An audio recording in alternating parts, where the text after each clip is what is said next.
Pushed is a collective of artists, educators, and filmmakers committed to facilitating difficult but necessary conversations about the complexities and multifaceted impacts of identity, privilege, and oppression in the modern world.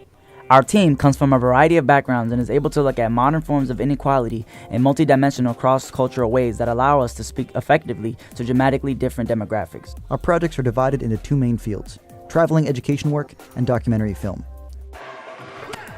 In our traveling educational work, we visit schools and community centers across the country, engaging with both young people and adults as we discuss internal biases, roadblocks to honest and difficult discussions about racial and gender inequality, and the small ways that as individuals and communities we help reverse the problematic trends in our society which perpetuate social and economic privilege.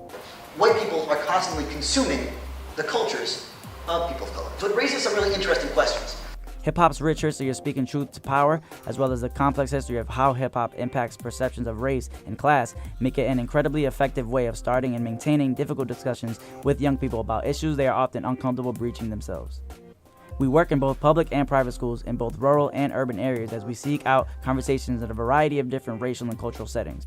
Our multicultural teaching staff allows us to effectively work in dramatically different environments and communities and helps create bridges between them. The second major facet of Pushed is our documentary film department. We have a great team of directors, cinematographers, and editors, all with expansive experience both in the film industry and in making socially progressive documentary films. Pushed is currently working on our first major documentary project, titled What We're Supporting, an in-depth and multi-perspective look at how American Jews interpret different narratives from the Israeli-Palestinian conflict. So now we're driving toward the settlement, Har Homa. Going back to the American Jewish community, the post-67 loyalty to Israel simply meant whatever they do, we support it, even if we don't know what it is. Please explain to me how these homes and these human beings living here, by their existence, constitute a war crime. We also have a number of future educational and documentary projects lined up for the following few years, and we're excited to be a part of conversations that we hope can make our world a more fair and just place to live.